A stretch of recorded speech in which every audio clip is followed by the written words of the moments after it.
Introduction. Social intelligence is a skill that influences how people interact, build relationships, and navigate the complexities of social life. Unlike other forms of intelligence, social intelligence is not merely about what one knows in an academic or emotional sense, but about how effectively one perceives, interprets, and responds to the behaviors, intentions, and feelings of others in various interpersonal contexts. To understand social intelligence in depth, it's essential to explore how it differs from and interacts with two closely related ideas: IQ, intelligence quotient, and emotional intelligence. IQ, or cognitive intelligence, is the traditional and most widely recognized type of intelligence. It primarily evaluates a person's ability to reason, solve problems, think abstractly, comprehend complex ideas, and learn quickly. IQ is largely associated with academic performance and intellectual pursuits. It encompasses verbal, mathematical, spatial, and logical abilities that are often measured through standardized testing. While a high IQ can contribute to professional success, it doesn't necessarily correlate with interpersonal effectiveness or social adaptability. A person with a high IQ might excel in technical or analytical tasks, but may struggle in managing relationships or working collaboratively within a team. Emotional intelligence, on the other hand, refers to a person's capacity to recognize, understand, and manage their own emotions, as well as to recognize, understand, and influence the emotions of others. This form of intelligence involves self-awareness, self-regulation, motivation, empathy, and social skills. Emotional intelligence serves as a bridge between the internal world of emotions and the external world of human interaction. It improves one's ability to stay calm under pressure, resolve conflicts, and build trust. While emotional intelligence has a more interpersonal orientation than IQ, it still focuses significantly on the internal processing of emotions and the personal regulation of emotional states, making it a crucial foundation for social intelligence. Social intelligence goes a step beyond emotional intelligence. It is the capacity to understand social situations, to interpret other people's behaviors and intentions accurately, and to respond in ways that are tactful, appropriate, and effective. It encompasses the skills of listening, interpreting nonverbal communication, adapting to different social contexts, influencing others, and building and maintaining relationships. Where emotional intelligence might help someone sense that a colleague is upset, social intelligence equips that person with the knowledge of what to say, how to say it, and when to intervene or not. One of the distinguishing features of social intelligence is its context dependence. While IQ is relatively stable and context independent, and emotional intelligence is often internally focused, social intelligence thrives on external input and fluctuates with the complexity of the social environment. A socially intelligent person can read the room, detect shifts in mood or group energy, and adjust their behavior accordingly. They know how to tell a joke in one situation and remain silent in another. Not because they've memorized a social rule, but because they instinctively or skillfully read cues and respond with social finesse. Another key aspect of social intelligence is its emphasis on interaction rather than isolation. It is inherently relational. People with high social intelligence are often skilled conversationalists, attentive listeners, and astute observers. They can navigate both casual and formal interactions with grace, adjusting their tone, language, and approach to suit the audience and context. These abilities make social intelligence particularly valuable in leadership, teamwork, negotiation, conflict resolution, and community engagement. In many ways, social intelligence integrates elements of both IQ and emotional intelligence, but applies them through the lens of interpersonal engagement. It is not only about knowing or feeling, it is about doing in the social world. It involves practical wisdom. It includes the ability to influence others without manipulation, to build rapport without insincerity, and to assert oneself without aggression. Importantly, social intelligence is not fixed.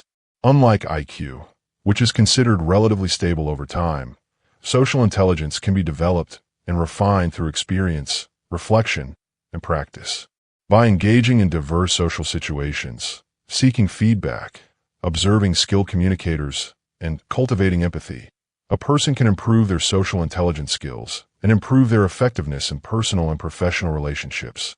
Let's look at the role of social intelligence in relationships, leadership, and everyday life. Social intelligence is an essential human skill that profoundly influences our interactions, behaviors, and successes across all areas of life. In relationships, social intelligence acts as a foundational pillar.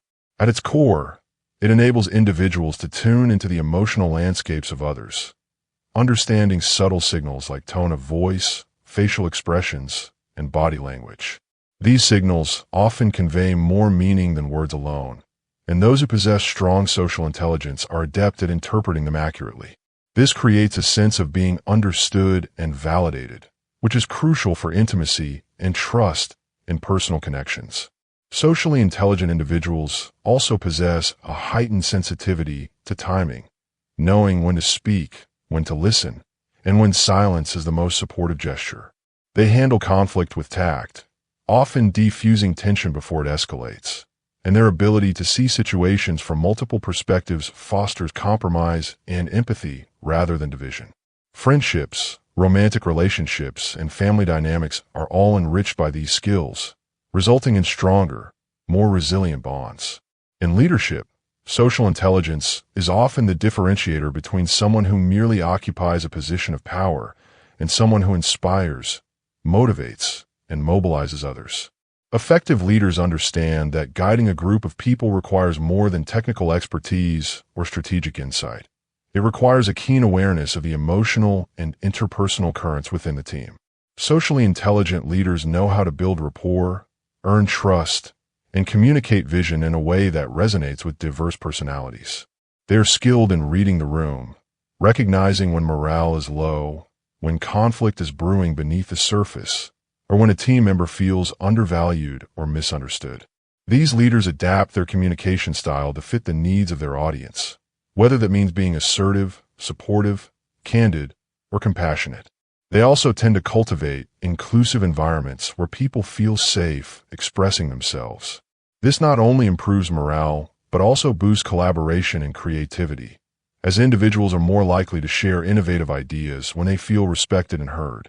In the context of everyday life, social intelligence enhances virtually every human interaction.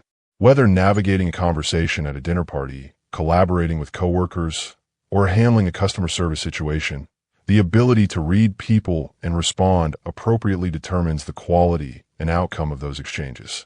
It shapes how individuals are perceived. Those with high social intelligence are often seen as likable, trustworthy, and competent. They can enter new social settings with confidence, engage others in meaningful conversation, and quickly find common ground with a variety of personalities. Moreover, they tend to experience fewer misunderstandings because they are attuned to the emotional subtext of conversations and capable of clarifying intent when needed. Social intelligence also plays a significant role in problem-solving and decision-making within group settings. It allows individuals to gauge consensus, consider multiple viewpoints, and influence group dynamics in subtle but effective ways. In environments that demand cooperation, whether at home, at work, or in the community, these skills help reduce friction and foster shared goals. Even casual interactions, such as chatting with a neighbor or dealing with a service provider, can be smoother and more positive when approached with social intelligence. One of the most compelling aspects of social intelligence is its dynamic nature. It can be developed and refined through practice and reflection. Unlike static traits, it evolves as individuals become more self-aware and more observant of others. Experiences, challenges, and diverse social exposure all contribute to its growth. People can become more socially intelligent by actively listening, asking questions with genuine curiosity, reflecting on past interactions, and seeking feedback on how they come across to others. Chapter 1. The Foundations of Social Intelligence. Human behavior is complex, shaped by a web of factors that intertwine biological predispositions, environmental influences, and the dynamic context in which people interact. To truly develop social intelligence, one must delve into the foundational elements of human behavior: nature, nurture, and the social context. Nature refers to the genetic and biological factors that influence who we are. These include our temperament, brain structure, hormone levels, and inherited predispositions. From birth, Individuals display unique temperamental traits. Some are more outgoing, others more reserved. Some are sensitive, while others are more emotionally steady. These biological factors lay the groundwork for how a person may generally respond to stimuli in their environment. For example, a child with a naturally high reactivity to stress may be more prone to anxiety in unfamiliar social situations. Understanding these innate traits in ourselves and others can greatly enhance our ability to interpret behaviors that may otherwise seem irrational or exaggerated. However, nature alone does not dictate the full scope of human behavior. Nurture plays a critical role in shaping our personalities and patterns of interaction. This encompasses our upbringing, parental modeling, education, peer relationships, and life experiences. A person raised in a nurturing, emotionally responsive environment is likely to develop secure attachment styles and strong interpersonal skills. Conversely, those exposed to neglect, abuse, or chaotic family systems may struggle with trust, emotional regulation, or appropriate social conduct. The human brain is highly plastic, especially in early development, making it exquisitely sensitive to the quality of its environment. Language acquisition, empathy, moral reasoning, and conflict resolution are all heavily influenced by how one is nurtured. Social intelligence thus requires sensitivity not just to what people do, but to what they have lived through and how those experiences may continue to influence their behavior. Beyond nature and nurture lies the vital influence of social context. People behave differently depending on the cultural, situational, and relational environment they inhabit at any given moment. Culture, for example, provides the overarching framework of norms, values, and expectations that guide behavior. Eye contact, personal space, tone of voice, and even silence carry different meanings across cultures. What is seen as confident and assertive in one society may be interpreted as aggressive or inappropriate in another. A socially intelligent individual learns to read these cultural cues and adapt accordingly, avoiding misjudgments based on their own limited frame of reference. Situational context also heavily influences behavior. A person may be relaxed and humorous among friends, but reserved and formal in a workplace meeting. Understanding the role of roles, how people behave differently when they are a parent, a teacher, a customer, or a leader, is essential for accurate interpretation. The same person who seems domineering in a business setting may be nurturing and vulnerable at home. Recognizing that behavior is often situational rather than personal prevents the kind of fixed judgments that undermine empathy and misguide responses. Then there is the relational context, the invisible emotional history, and unspoken expectations between individuals. A sarcastic comment between longtime friends may signal camaraderie, while the same comment from a stranger may be taken as an insult. Tensions, alliances, power dynamics, and shared memories all shape how people behave with one another. Reading behavior without considering these hidden relational currents is like listening to music with the volume off. You may catch the rhythm, but you miss the emotional truth. Social intelligence flourishes when individuals learn to see behavior not as a static trait, but as a living expression of inner dispositions, past experiences, and present circumstances. It calls for a deep curiosity about others, a willingness to withhold snap judgments, and a skillful attunement to the layers of meaning behind every gesture, word, and silence. Developing this form of intelligence involves both knowledge and intuition, analysis and empathy, observation and reflection.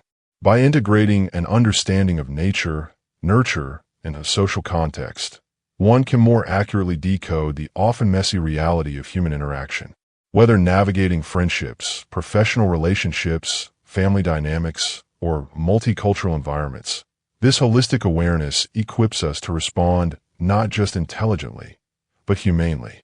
It allows us to honor the complexity of others while managing our own reactions with grace, humility, and wisdom. In the art of reading people, this is not only a skill, it is a profound act of respect. Components of social intelligence. Social intelligence rests on a foundation of interconnected components that shape our capacity to navigate human relationships. Empathy is perhaps the emotional cornerstone of social intelligence. It involves not just the ability to sense another person's emotional state, but to feel with them, to internalize their perspective and experience. Empathy allows us to transcend our own viewpoint and step into the inner world of someone else. It is more than sympathy, which is a feeling of concern or sorrow for another. Empathy includes a cognitive component that helps us grasp what another is experiencing and why they may feel the way they do. This understanding builds trust and emotional connection, forming the basis for compassionate action and meaningful communication. Closely related to empathy is the concept of attunement.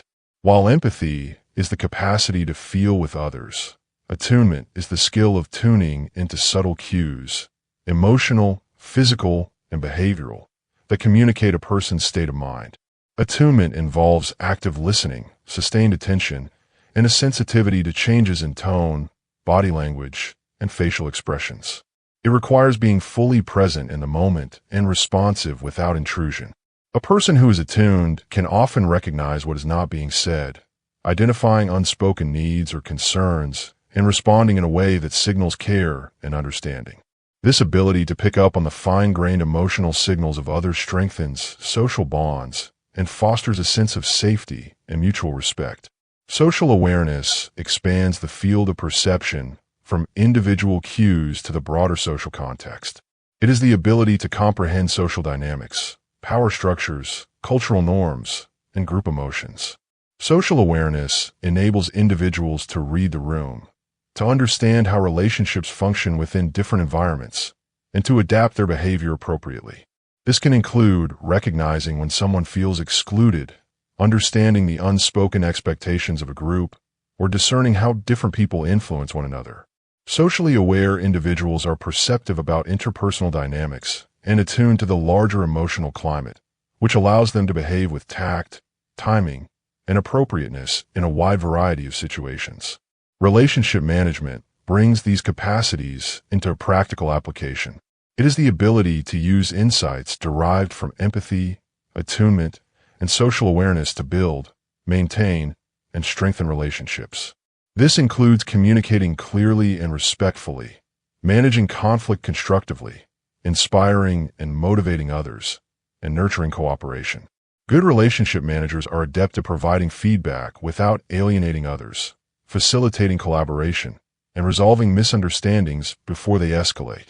They can balance assertiveness with empathy and maintain composure under pressure, helping to create environments where people feel heard, valued, and engaged. Together, these core components of social intelligence form a rich tapestry of interpersonal effectiveness. They support a person's ability to interpret complex human signals, respond with emotional wisdom, and create relationships rooted in trust, understanding, and shared purpose. Social intelligence, therefore, is not a fixed trait, but a learnable and continually evolving skill set that deepens with intention, practice, and reflection. In a world increasingly defined by interaction and collaboration, the mastery of these core components is essential for anyone seeking to thrive both personally and socially. The neuroscience of social interaction. The neuroscience of social interaction delves into the fascinating ways our brains are wired to connect with other people. One of the most groundbreaking discoveries in this area is the role of mirror neurons. First identified in the premotor cortex of macaque monkeys, these neurons fire not only when an individual performs an action, but also when they observe someone else performing that same action. In humans, a similar system exists and is believed to play a crucial role in imitation, learning, and empathy. Mirror neurons allow us to simulate others' experiences internally, helping us intuitively understand what someone else might be feeling or intending just by watching them. This mirroring mechanism underlies much of our nonverbal communication. When someone smiles at us, for example, we often smile back automatically. This isn't merely mimicry. It is an embodied form of empathy. The phenomenon of emotional contagion builds on this mirroring capacity. Emotional contagion refers to the unconscious transmission of emotional states from one person to another. When we see someone in distress or joy, our bodies and brains often reflect those emotions, leading us to feel something similar ourselves. This is a key ingredient in group dynamics, where the mood of one person especially a leader or dominant figure, can influence the emotional tone of an entire group.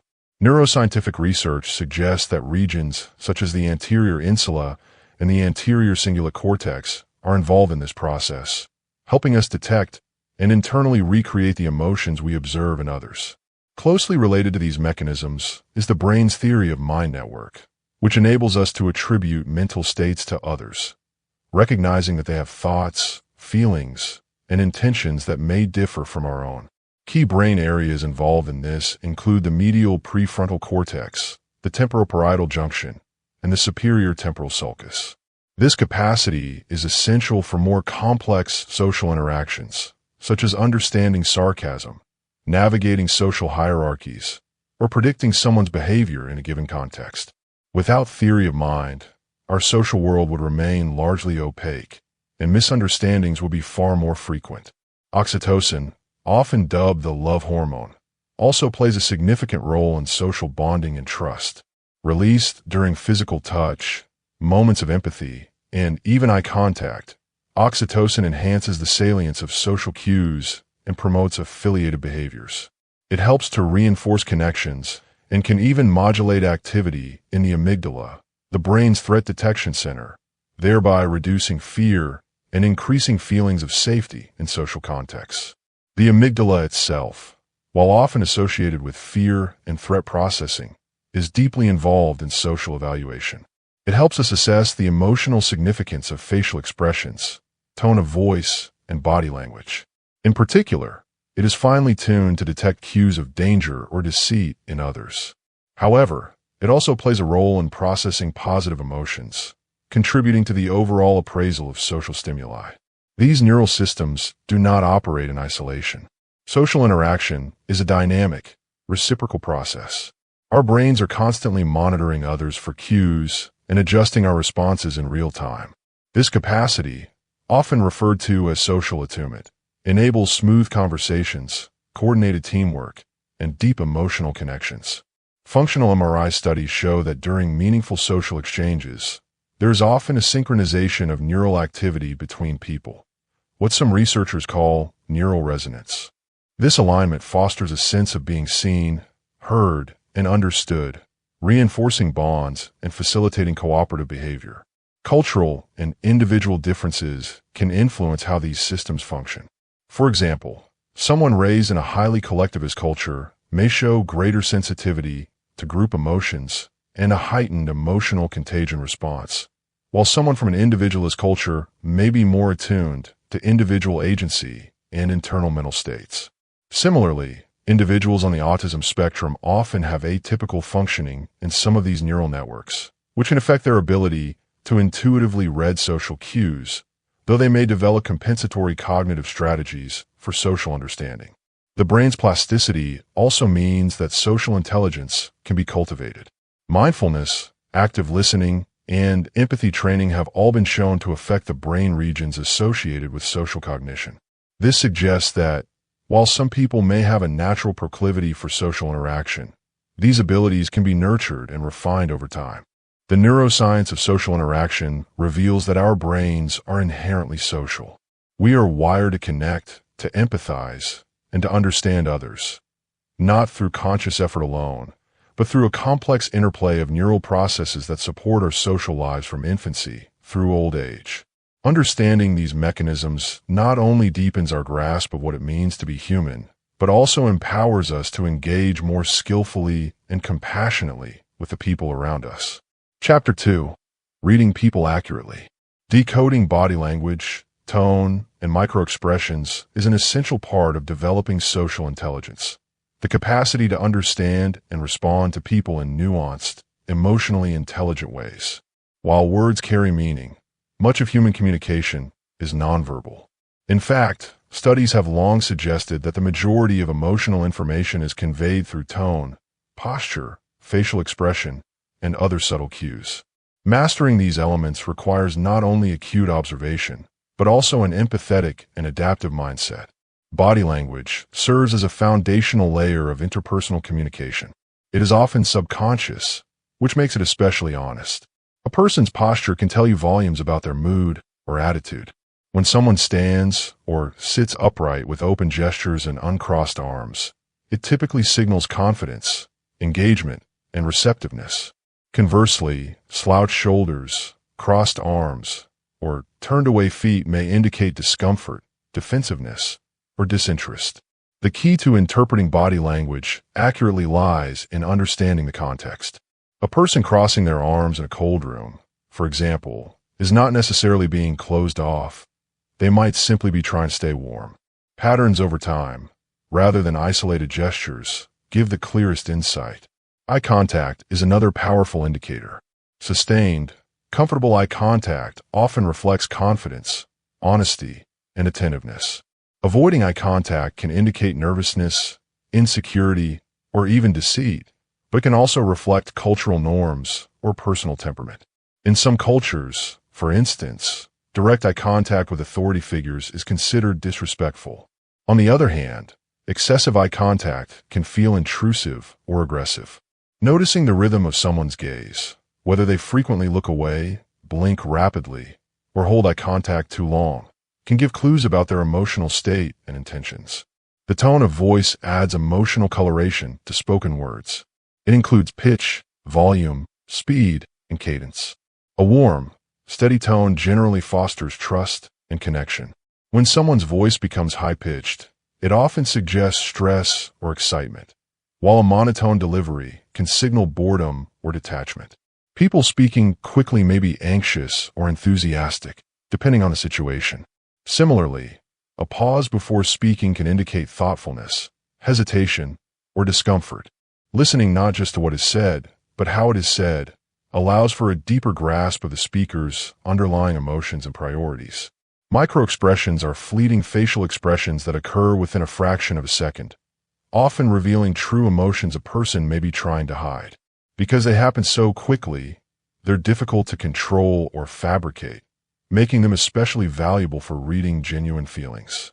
A brief furrowing of the brow, a twitch at the corner of the mouth, or a flash of surprise in the eyes can expose fear, anger, joy, or skepticism before the person composes themselves. Learning to detect microexpressions requires practice and a calm, focused presence. It's helpful to watch interviews or videos in slow motion and train your attention to spot these rapid movements. With time, you begin to notice them in real-life interactions more naturally. Facial expressions in general also carry rich, emotional information. A genuine smile, known as a Duchenne smile, involves both the mouth and the eyes. You can often tell if someone is truly pleased by looking for the crinkling at the outer corners of their eyes. A forced smile, by contrast, typically only engages the mouth and may feel hollow or strained. Raised eyebrows can express curiosity, shock, or mild approval, depending on how they're combined with other facial features. Lips pressed tightly together may signal self-restraint or anger, while a relaxed jaw and soft features often denote comfort and openness. Reading people effectively is not just about analyzing them like a puzzle, but about staying emotionally attuned to them. Emotional congruence, when someone's words, tone, and body align, generally indicates authenticity. Incongruence, such as someone saying, "I'm fine" in a tight, clipped voice while averting their gaze, often points to suppressed feelings or a disconnect between what is being said and what is actually felt. To refine your sensitivity, it's crucial to cultivate inner stillness and attentiveness. Many people miss nonverbal cues because they're preoccupied with what they want to say next or distracted by their own internal dialogue. Active listening and emotional presence make you more receptive to the subtle shifts in another person's mood or attitude. The more you focus on truly understanding the other person, the more naturally your brain picks up on their nonverbal communication. Equally important is developing an awareness of your own nonverbal signals. Self-awareness enhances social intelligence because it allows you to regulate your presence intentionally. Your posture, facial expressions, and tone all shape how others perceive you and how they feel in your presence. By becoming more conscious of your own signals, you can communicate with greater clarity and empathy, creating a feedback loop that deepens your connection with others. Decoding body language, tone, and microexpressions is not about manipulation or control. It is about understanding people on a deeper level, tuning into the emotional currents beneath the surface of conversation, and responding in ways that honor the unspoken dynamics at play. It is both an art and a skill, a quiet, perceptive intelligence that can be nurtured through curiosity, empathy, and mindful observation. The more attuned you become to the emotional nuances of others, the more effective and authentic your relationships will be, both personally and professionally. Understanding social cues in different environments. Understanding social cues in different environments, such as work, home, and public settings, is a crucial facet of social intelligence. In the workplace, interpreting social cues effectively involves a heightened sensitivity to professional boundaries, hierarchies, and unspoken expectations. For example, a raised eyebrow in a meeting might signal disagreement, skepticism, or surprise, depending on the speaker and the context. Understanding such nuances helps one navigate corporate culture and team dynamics more smoothly. In professional settings, indirect communication often plays a significant role. A coworker might hint at needing help rather than directly asking for it, especially if they're trying to save face or not appear incompetent. Reading between the lines, noticing hesitation, a slight sigh, or changes in body posture can reveal when someone feels overwhelmed or disengaged. Moreover, mirroring language and tone subtly can foster rapport, but doing so without appearing inauthentic is key. People often assess authenticity through micro-expressions and inconsistencies between words and behavior. At home, the emotional undercurrents are often stronger, and the social cues may be more subtle or familiar. Intimacy and long-standing personal dynamics can blur the lines between what is said and what is meant. A family member's silence during dinner might signal stress, resentment, or simply fatigue. Social intelligence in this environment means being attuned to these emotional shifts and responding with empathy rather than assumption. Facial expressions, tone of voice, and even how someone moves around shared space provide insight into their emotional state. Children, for instance, may not articulate their feelings directly, but a parent can pick up on distress through avoidance, tantrums, or changes in play behavior. Spouses and partners often develop shorthand communication through shared history, but even then, it's vital not to overlook evolving emotional needs. Misreading or ignoring cues can create emotional distance, while careful attention and appropriate response can strengthen trust and connection. Public environments, such as a coffee shop, grocery store, or public transport, introduce a different layer of complexity. These spaces involve interacting with strangers or acquaintances, often requiring a quick read of social norms and boundaries. Eye contact in a public setting can signal friendliness, curiosity, or a challenge, depending on cultural norms and the specific context. Recognizing when someone is open to interaction or wishes to remain private is a key element of social intelligence in such environments. For instance, someone standing with closed body language and headphones on is likely signaling a desire not to engage. Conversely, someone making eye contact, smiling, or engaging in small talk may be open to a brief social exchange. Cultural awareness becomes especially important here, as gestures and expressions that signal friendliness in one culture may be perceived as intrusive or inappropriate in another. Across all these settings, context is paramount. The same gesture can mean entirely different things depending on where and when it occurs. A sigh in a meeting might signal frustration with a proposal, but at home it might be a plea for emotional support. Similarly, a smile at work might be polite, while at home it may express genuine happiness or affection. Reading these cues accurately involves not only observation, but also a level of emotional attunement and cultural sensitivity. This means paying attention not just to the individual, but also to the group dynamics and societal expectations that frame behavior. Equally important is the response. Social intelligence doesn't stop at observation. It involves knowing how to react in a way that is respectful, appropriate, and effective. Responding to someone's discomfort in a meeting might involve tactfully redirecting a conversation. Comforting a stressed family member might mean simply sitting with them in silence. Recognizing when not to act is as much a part of social intelligence as knowing when and how to intervene. The power of observation. The power of observation is one of the most subtle yet transformative tools in the realm of social intelligence. In a world obsessed with speed and efficiency, we often miss the most essential human signals. Our culture prizes fast thinking, rapid responses, and multitasking, but social intelligence calls for the opposite. It demands presence. It thrives in the stillness between words, in the glances exchanged across a room, in the pauses that punctuate conversations. When we slow down, we give ourselves the opportunity to see what's actually happening, not just what we assume or expect. We begin to pick up on the micro-expressions that flicker across a person's face, the tone of voice that contradicts their words, the energy shift when a certain topic arises. These subtle cues are the grammar of human interaction. They tell us what's really being communicated beyond language. Observation requires curiosity, not judgment. It's about approaching others with a genuine interest in understanding them rather than diagnosing or evaluating them. When we become keen observers, we stop projecting our assumptions and start noticing reality as it unfolds. We begin to see when someone's smile doesn't reach their eyes, when laughter feels a little too forced, when a person's body language retreats even though they're saying, "I'm fine."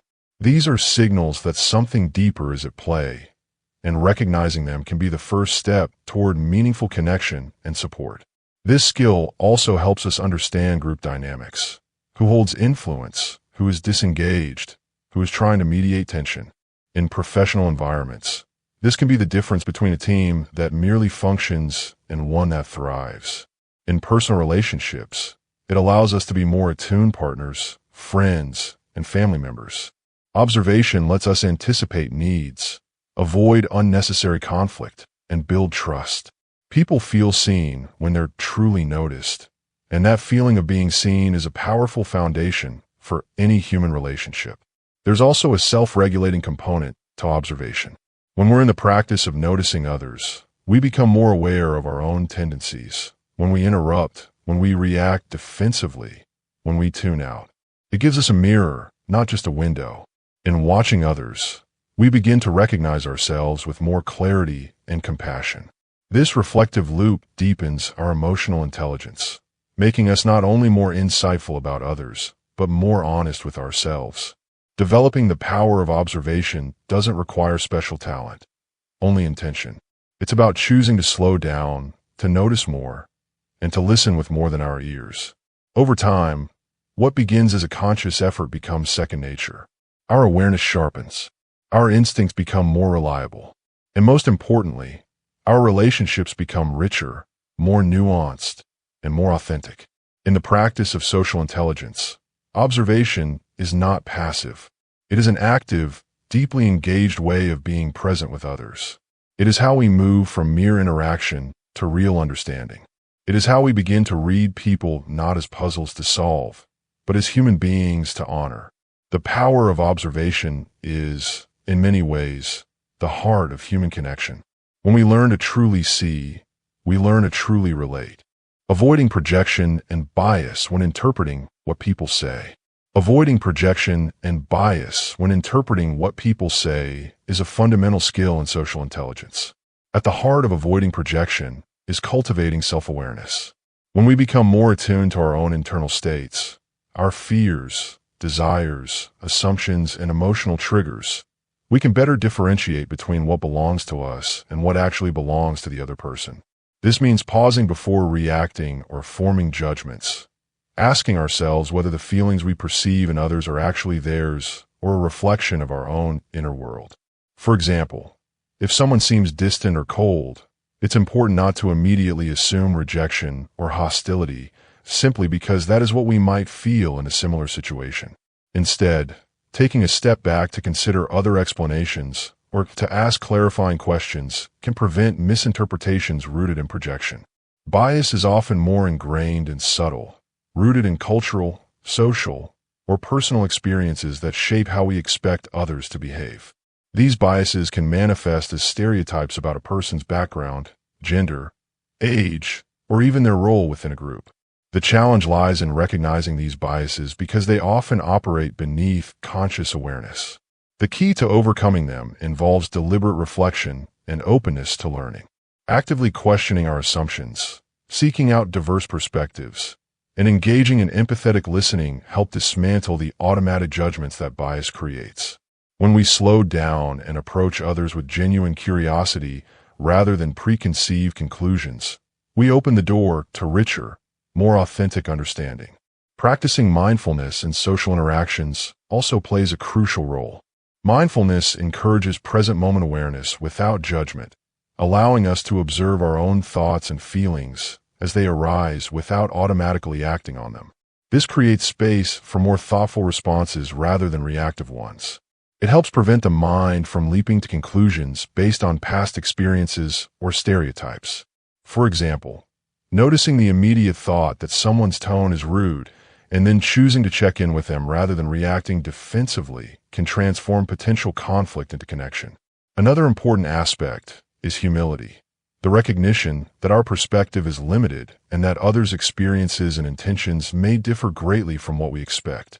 Humility allows us to admit when we don't fully understand and encourages us to seek clarification rather than assume. It creates a safe space for dialogue, where misunderstandings can be addressed and corrected before they escalate. This attitude nurtures trust and helps people feel seen and heard rather than judged or misread. Learning to read subtle social cues accurately without coloring them through our own filters requires ongoing practice and feedback. It means paying close attention to what others are actually communicating through their words, tone, body language, and context, rather than imposing our narrative on those cues. Often, social intelligence involves balancing intuition with verification, noticing what feels off or ambiguous, but then verifying through questions or observation rather than jumping to conclusions. Avoiding projection and bias is about fostering empathy, not just as an abstract ideal, but as a practical, moment-to-moment skill. Empathy demands that we temporarily set aside our own perspective to fully engage with someone else's reality, recognizing their feelings and thoughts as valid and distinct from our own. It requires patience and the willingness to be wrong or to adjust our understanding in light of new information. When we succeed in doing this, our interactions become richer and more meaningful, and we build relationships grounded in trust and mutual respect rather than misunderstanding and misjudgment. Chapter 3. Mastering the art of response. Choosing the right response in social interactions is a subtle and nuanced art that involves much more than just the words we say. At its core, it requires a deep awareness of verbal communication, nonverbal cues, and the energetic presence we bring into any encounter. These elements intertwine to shape how effectively we connect with others and navigate the complex dance of human interaction. Verbal communication, the most obvious mode, is about more than just content. It involves tone, timing, and the choice of words that match the context and emotional atmosphere. When engaging with someone, the way we phrase our responses can either invite openness or create barriers. A thoughtful verbal response is attuned to the other person's emotional state and the flow of conversation. It's about listening deeply, understanding both explicit and implicit messages, and crafting a reply that resonates authentically. For instance, a gentle, empathetic tone can soothe tension, while a more assertive voice may be necessary to establish boundaries. The ability to modulate language based on cues, such as mirroring the other's vocabulary or adjusting formality, helps build rapport and trust. However, verbal communication is only one layer. Nonverbal signals often carry more weight than words themselves. Facial expressions, gestures, posture, and eye contact communicate volumes about how we feel and what we intend. A smile can soften a critical comment, while crossed arms might suggest defensiveness despite polite words. Being socially intelligent means tuning in closely to these nonverbal indicators and allowing them to guide our response. For example, noticing a slight hesitation or averted gaze might prompt a gentle reassurance rather than a direct challenge. Likewise, mirroring the other person's body language subtly can foster a sense of connection and understanding.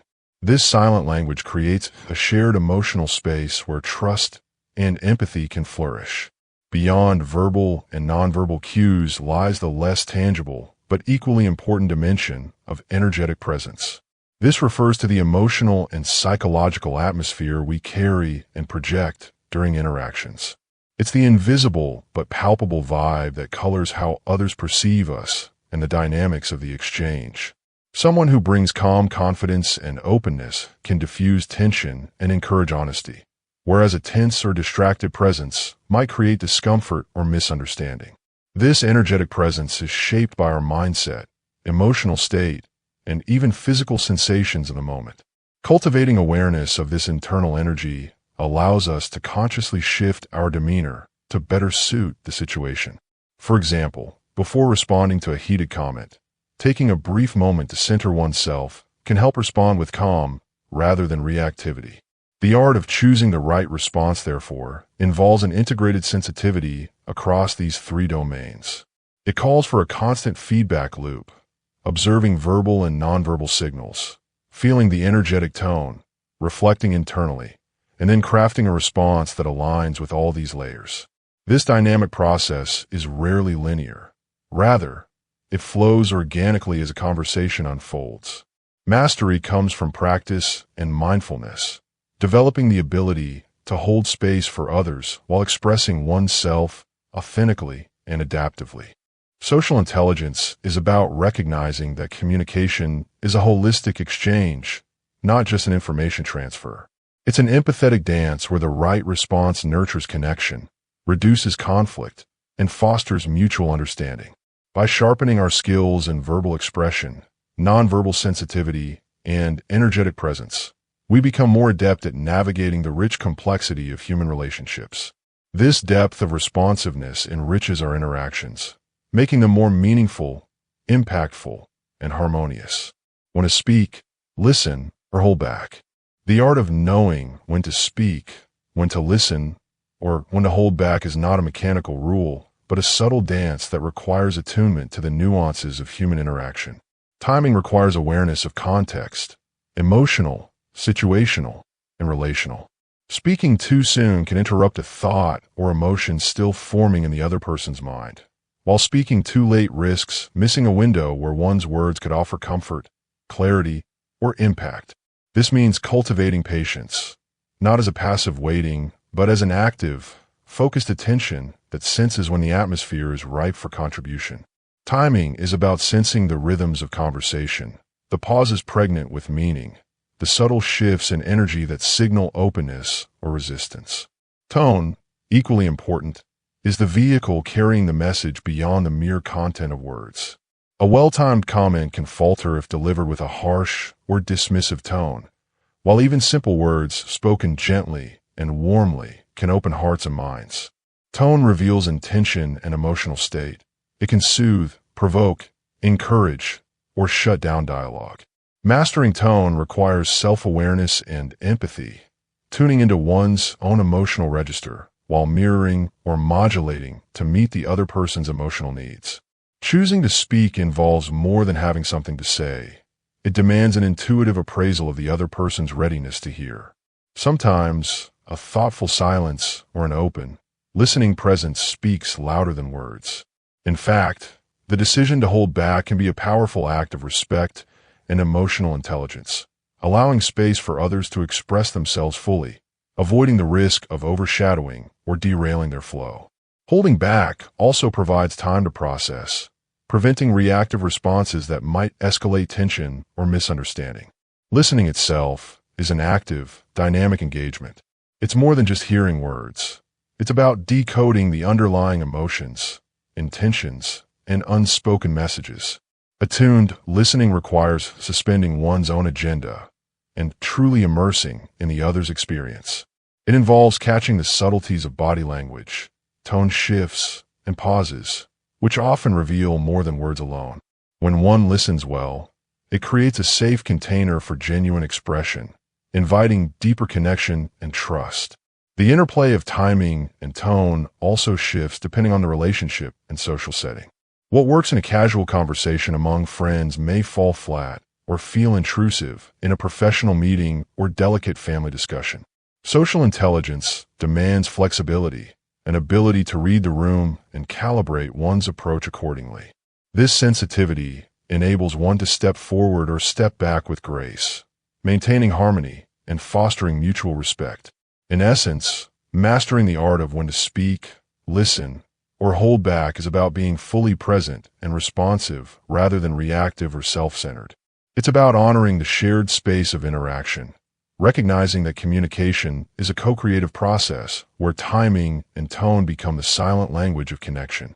Through this lens, social intelligence reveals itself not as a set of rigid rules, but as a fluid, empathetic dance, an ongoing attunement to the subtle currents flowing between people, calibrating responses for different personalities and social contexts. Each person carries a distinct constellation of traits, emotional states, values, and communication styles. When interacting, the socially intelligent individual strives to recognize these elements, often within moments of meeting. Some people may lean toward directness and prefer straightforward, candid conversations, while others might respond better to subtlety and gentle cues. Understanding this spectrum is the foundation for calibrating responses effectively. For example, a response that works well for someone who thrives on logical reasoning and clear facts may feel cold or dismissive to someone who values emotional connection and validation. Adjusting the tone, pace, and depth of what we say, along with our body language, becomes crucial. The context of the interaction further complicates the calibration process. Social environments vary greatly, from formal professional meetings to casual hangouts with friends, and each setting carries implicit rules about what is appropriate, expected, or appreciated. In a corporate setting, the language tends to be more measured, respectful of hierarchy and decorum, whereas among peers, the conversation might be more relaxed, informal, and open. The socially intelligent communicator reads these contextual cues attentively, choosing words, gestures, and emotional expressions that align with the atmosphere, thereby fostering connection rather than creating friction. Social intelligence involves anticipating how one's responses might be received and being ready to pivot when necessary. This means not only paying attention to the verbal and nonverbal feedback from others, but also being aware of cultural backgrounds, power dynamics, and previous experiences that shape an individual's perception. A joke or a casual remark might land well in one culture or group, but offend in another. Sensitivity to these subtleties can prevent misunderstandings and build trust. It also shows a willingness to meet people where they are, an essential ingredient of genuine rapport. An important part of calibrating responses lies in emotional regulation. Responding appropriately often requires managing one's own emotions to avoid impulsive reactions that may escalate tension or alienate others. For instance, when faced with criticism, some might instinctively become defensive or withdrawn, but a socially intelligent approach would involve pausing, recognizing the emotional charge, and then crafting a measured reply that acknowledges the feedback while maintaining composure. This self-awareness creates space for more constructive dialogue and signals respect and maturity. The art of asking questions plays a pivotal role in response calibration.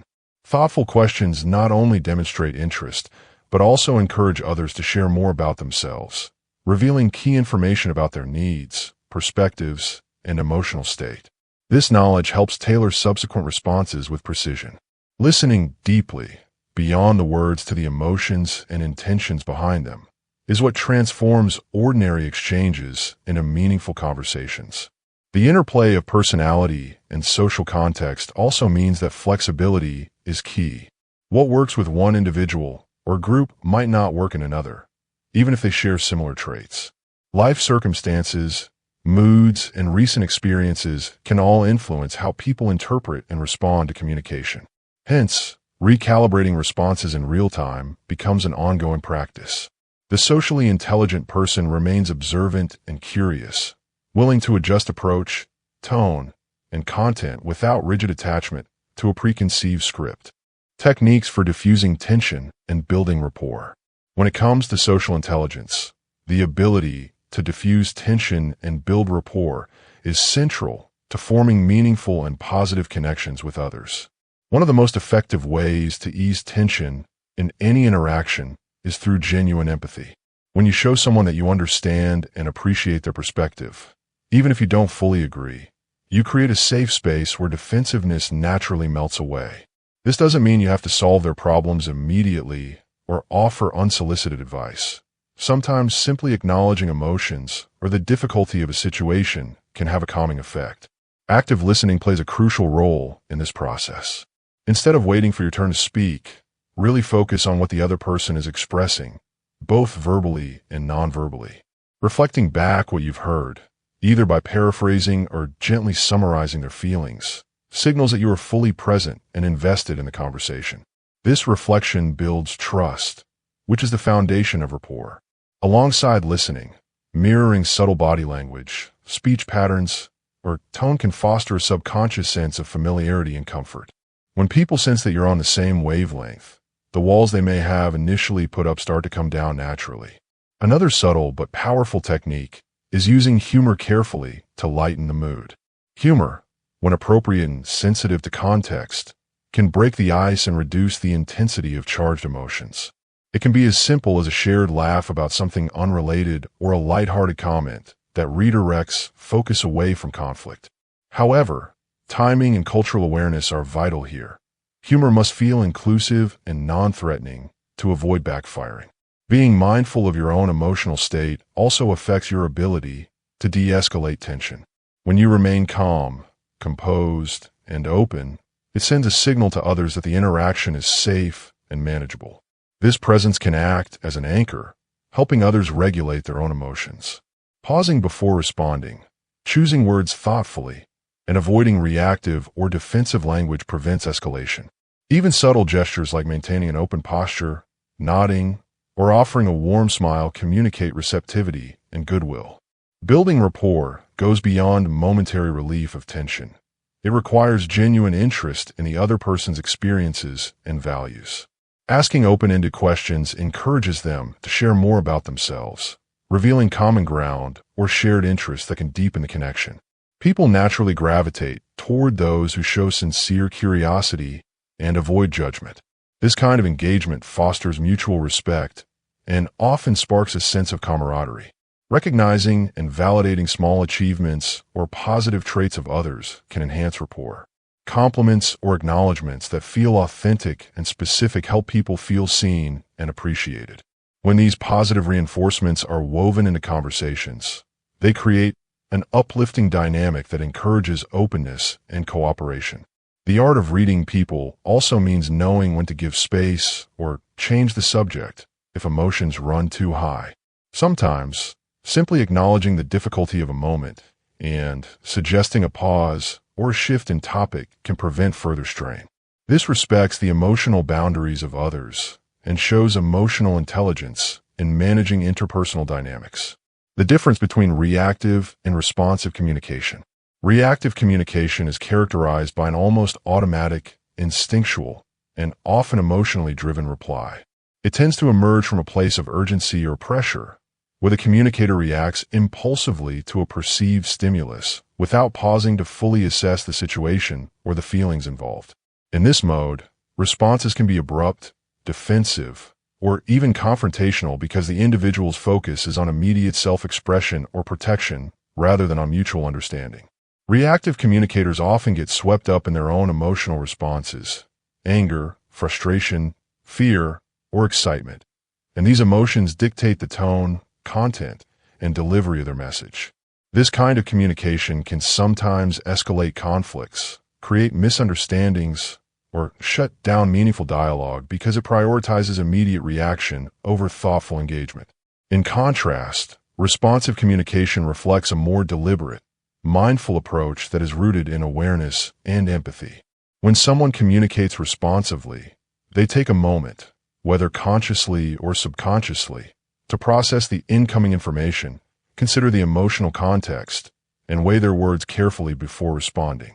This pause allows the communicator to sift through their own internal reactions and set aside any impulsive urges that might distort the message or the interaction. Responsive communication is driven by an intention to understand the other person's perspective and to contribute constructively to the conversation. It often involves active listening, recognizing nonverbal cues, and validating the other person's feelings, which creates a sense of safety and respect in the exchange. Rather than simply reacting to words or actions, responsive communicators seek to engage with the underlying meaning, emotional subtext, and broader context. The difference between these two styles can be likened to the contrast between reflex and thoughtful action. Reactivity is a knee-jerk movement, whereas responsiveness is a measured choice. Social intelligence thrives on the ability to shift from reactive to responsive communication because this shift enables deeper connection and reduces friction in human interactions. When people respond rather than react, they demonstrate emotional regulation and an openness to dialogue that encourages cooperation, trust, and problem-solving.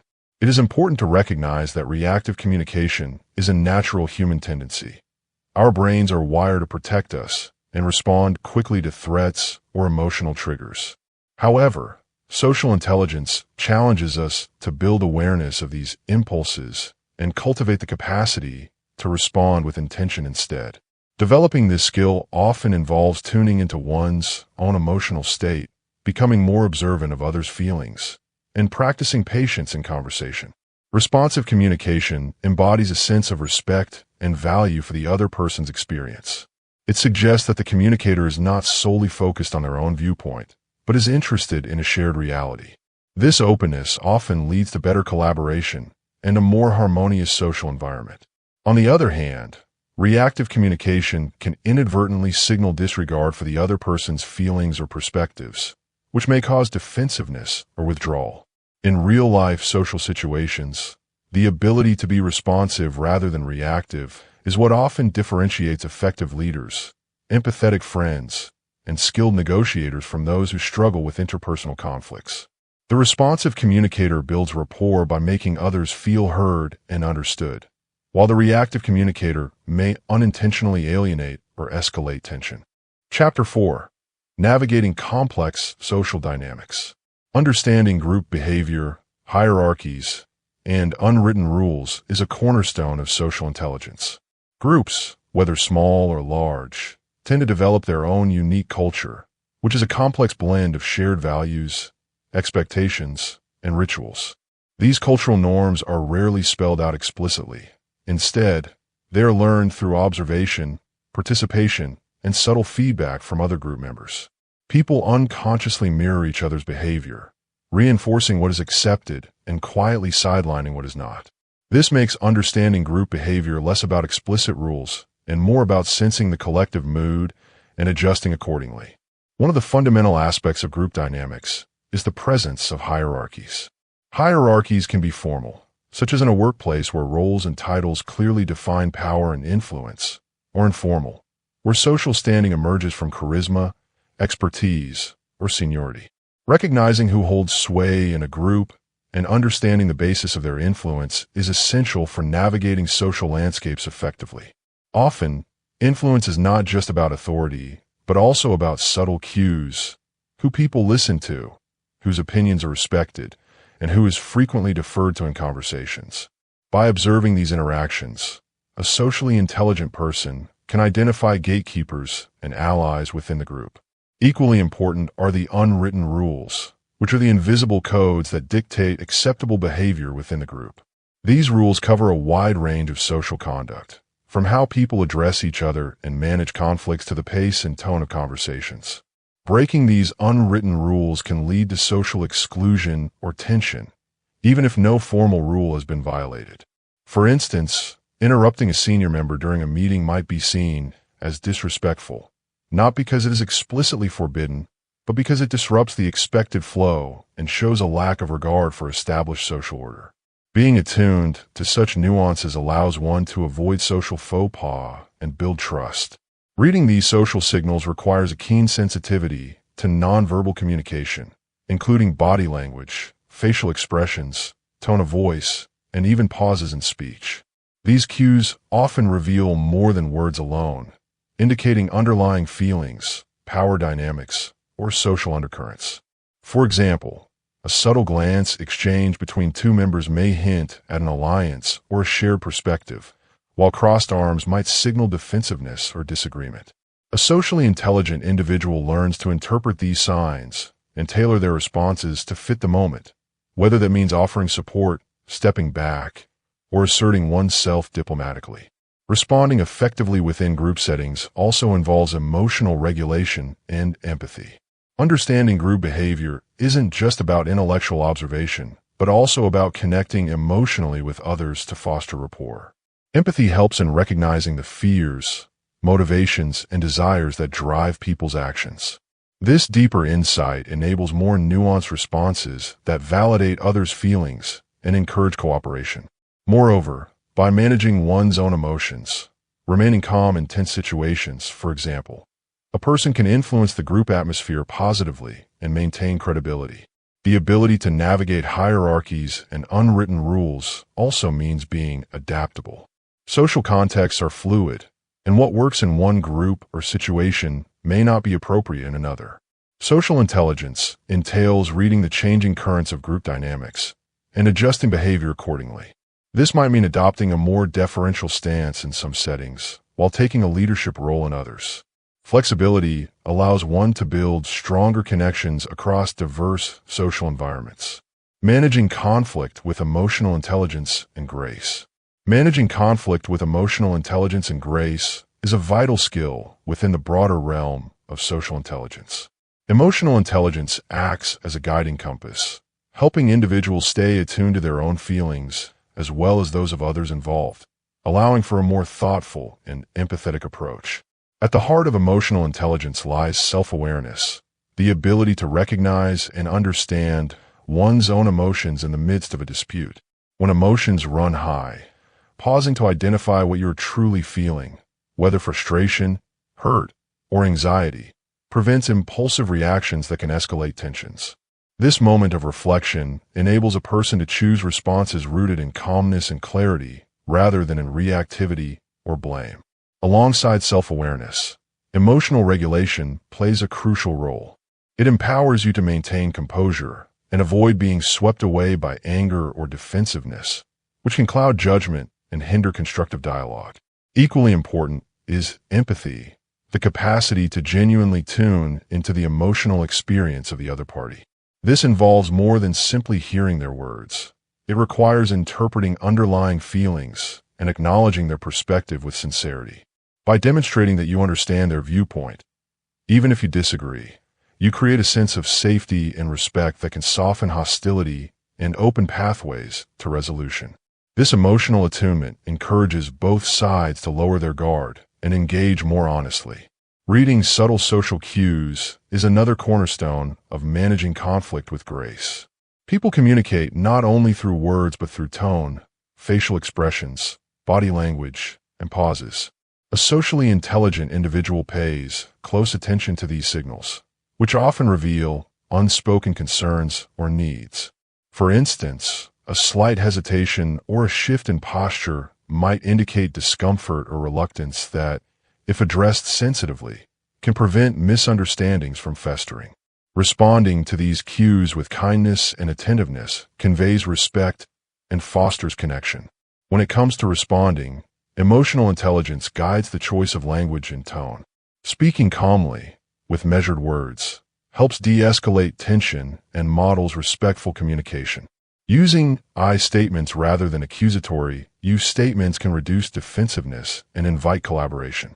For example, saying, "I feel concerned when," instead of "you always," opens a dialogue centered on feelings and solutions rather than blame. This approach encourages mutual understanding and paves the way for compromise or creative problem solving. Grace in conflict also involves humility, the willingness to admit mistakes, acknowledge one's role in the disagreement, and remain open to learning. This can transform conflict from a battle into a shared challenge, where both parties seek common ground. Showing appreciation for the other person's willingness to engage and expressing gratitude for their perspective helps to rebuild trust and mend relationships. Patience is an often overlooked virtue in managing conflict with emotional intelligence. Resolution rarely occurs instantly, especially when deep emotions or complex issues are involved. Allowing space and time for emotions to settle, for reflection to take place, and for ideas to be revisited can lead to more durable and satisfying outcomes. Sometimes the most graceful response is to step back, giving both sides a chance to cool down before continuing the conversation. Managing conflict with emotional intelligence is not about avoiding disagreement, but about transforming it into an opportunity for deeper connection and understanding. It is the art of reading between the lines, responding thoughtfully rather than reactively, and embracing the messiness of human interaction with compassion and poise.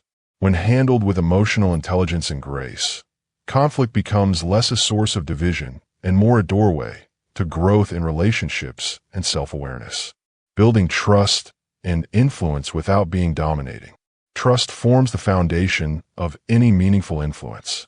People naturally gravitate toward those who demonstrate reliability, consistency, and honesty. Trust is earned through small, repeated actions that show you are dependable and considerate of others' feelings and perspectives. It grows when individuals sense that you have their best interests at heart, not merely your own agenda. This requires active listening, a skill often underestimated but crucial.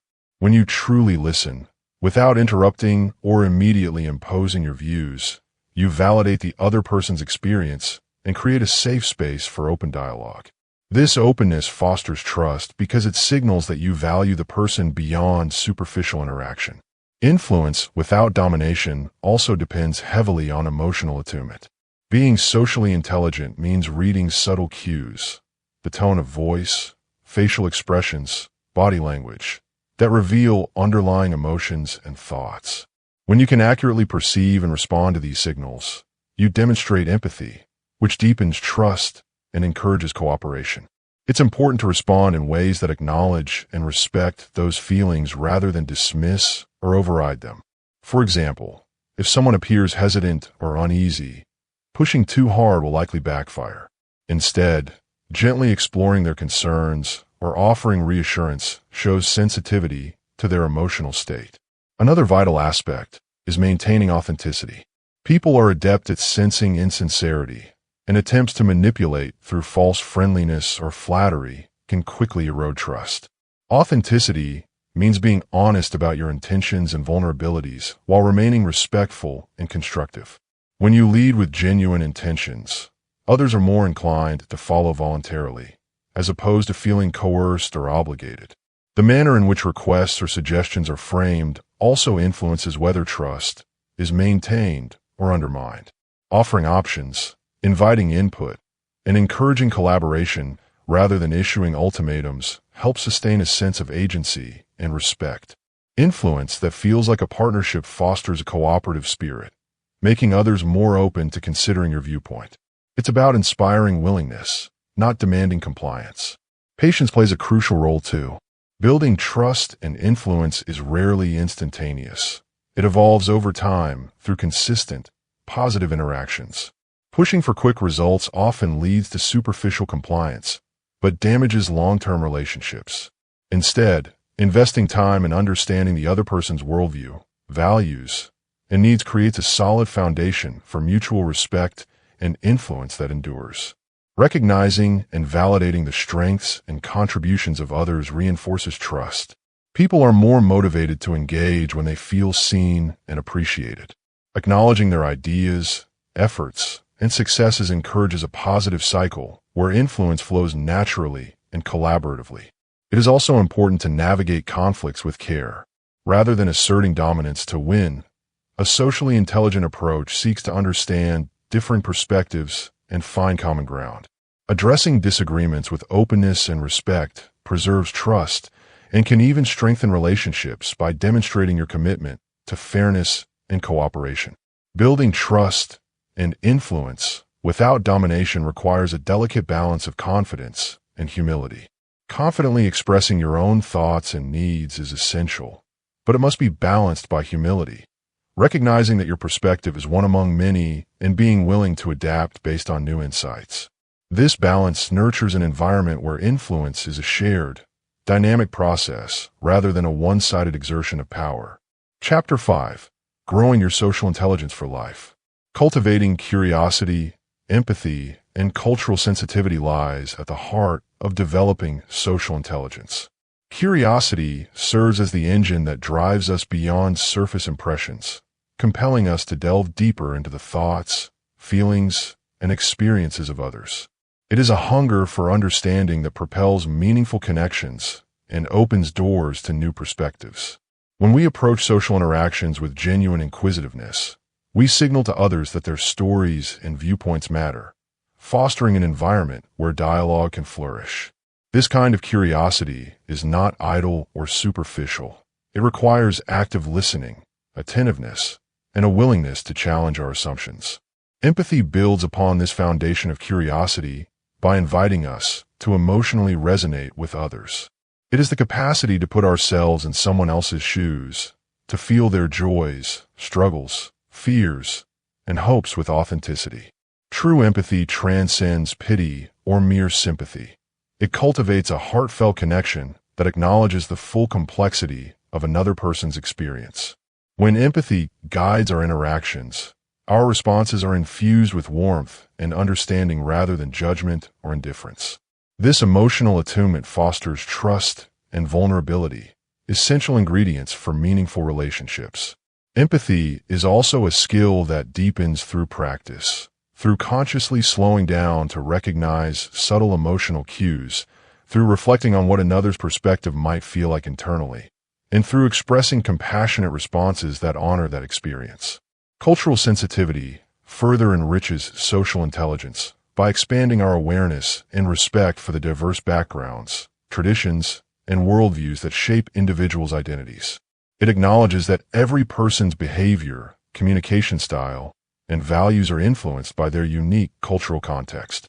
Cultivating cultural sensitivity involves more than just tolerance. It demands a proactive openness to learn about cultural differences without resorting to stereotypes or assumptions. This sensitivity helps us navigate potential misunderstandings gracefully and avoid unintentional offenses. It encourages humility, a recognition that our own worldview is limited and that others' ways of being hold equal validity. Practicing cultural sensitivity means listening not only with our ears, but with cultural humility, seeking to understand the historical, social, and personal forces that inform someone's experience. It also calls for adaptability in our communication and behavior to meet people where they are comfortably situated. Together, curiosity, empathy, and cultural sensitivity form a dynamic triad that shapes how effectively we engage with others. Each element reinforces the others. Curiosity fuels empathy by deepening our emotional insight. Empathy motivates cultural sensitivity by fostering respect for difference, and cultural sensitivity broadens curiosity by inviting exploration beyond our familiar frameworks. Social intelligence, therefore, is not simply about observing people or applying social rules. It is an ongoing, evolving practice of connection grounded in genuine interest, heartfelt understanding, and inclusive awareness. Through cultivating these qualities, we enrich our relationships, build bridges across divides, and participate in human interactions with greater grace, insight, and compassion. How to teach and model social intelligence for others. The foundation of teaching social intelligence lies in cultivating genuine awareness. This begins with tuning in deeply to the people around us, noticing subtle cues such as facial expressions, gestures, posture, and vocal inflections that reveal unspoken feelings and attitudes. Encouraging learners to slow down and truly observe these signals nurtures their ability to perceive emotional undercurrents beneath surface-level conversations. This heightened awareness naturally fosters empathy, allowing them to step into another person's shoes and appreciate their perspective, even when it differs from their own. Modeling this awareness in everyday interactions demonstrates its value more powerfully than any lecture or theory.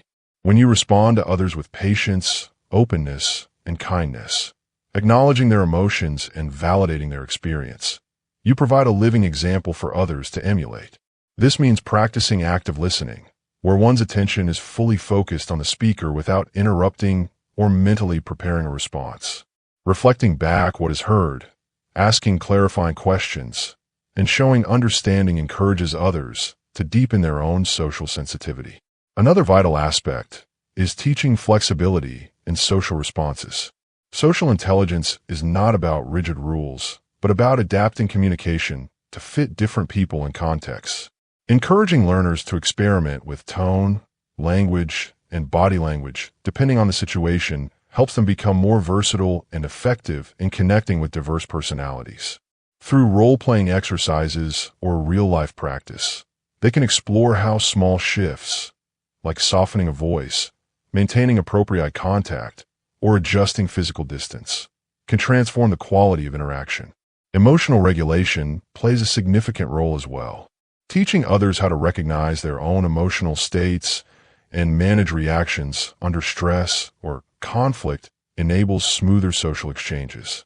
When individuals can maintain composure and respond thoughtfully rather than react impulsively, relationships are less likely to fracture. Modeling this calm presence in challenging moments shows others that social intelligence includes mastering one's inner world to better engage with the outer world. Building social intelligence also involves nurturing curiosity about others. When you demonstrate genuine interest in people's stories, motivations, and feelings, you inspire others to adopt a similar stance of openness.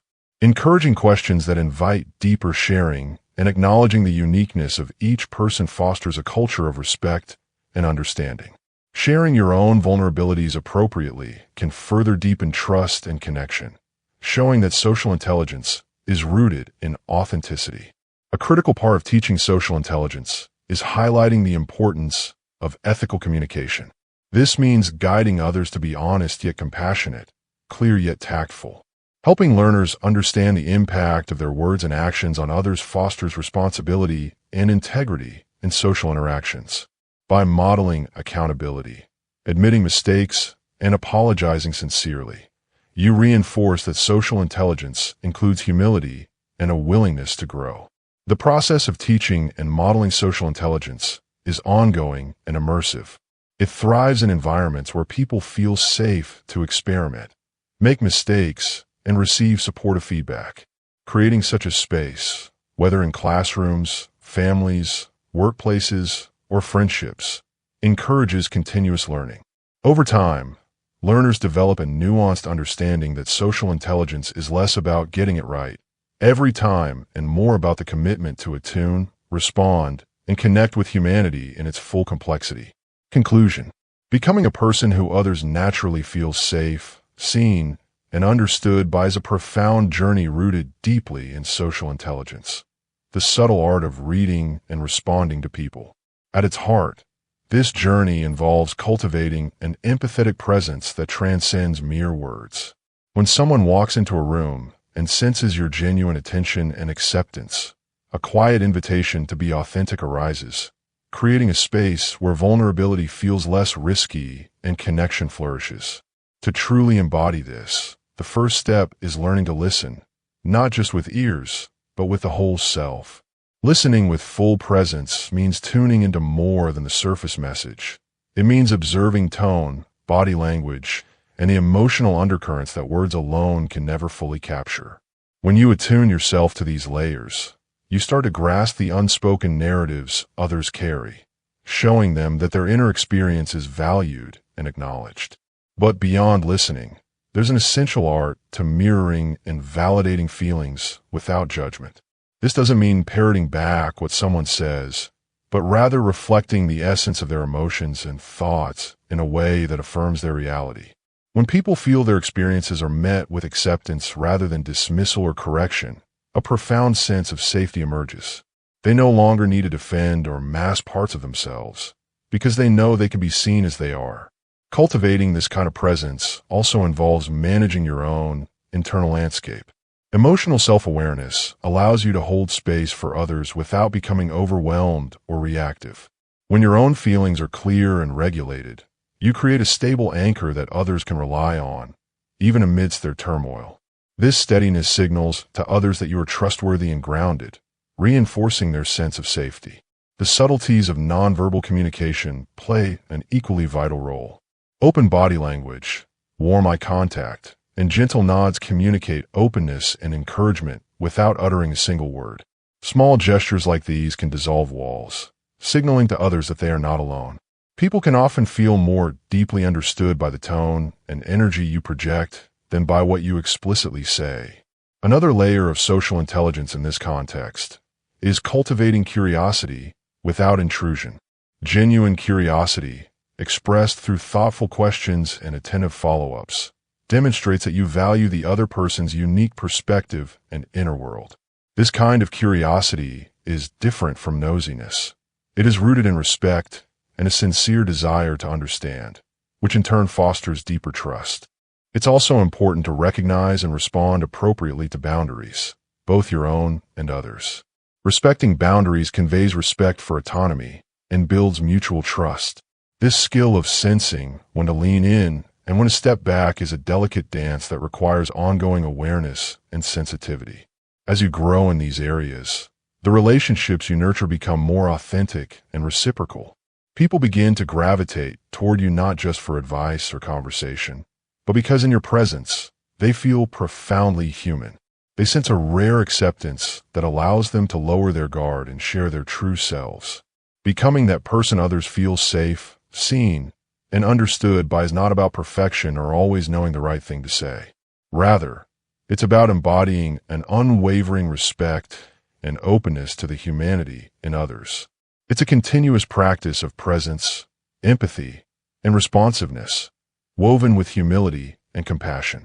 Social intelligence, in this way, becomes not just a skill but a way of being, a quietly powerful force that transforms ordinary interactions into meaningful relationships.